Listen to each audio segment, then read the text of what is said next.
ఆంజనేయ స్వామి మాల అంటారు. ఎందుకురా చేస్తామంటాను అప్పుడప్పుడు. క్షమించాలి రామ్ చరణ్ గారు రే అంటున్నందుకు, పర్లేదు కదా.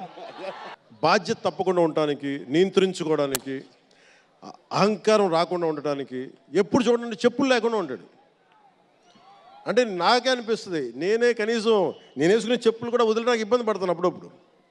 అలాంటిది రామ్ చరణ్ చెప్పులు లేకుండా మామూలు హీరో కాదు, హాలీవుడ్ దాకా వెళ్ళాడు, ఆస్కార్కి వెళ్ళాడు.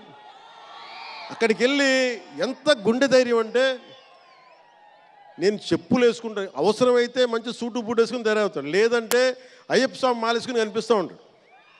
అంటే వ్యక్తిత్వంలో ఎంత బలం ఉండాలి ఆ వ్యక్తికి. అందుకని అలాంటి రామ్ చరణ్ మంచి 16 అణాలు తెలుగువాడు, మా బంగారం, నా తమ్ముడు. ఒక తల్లికి పుట్టకపోయినా కానీ నా తమ్ముడు. ఎప్పుడు ఎదిగే కొద్దీ ఒదిగుండేవాడు.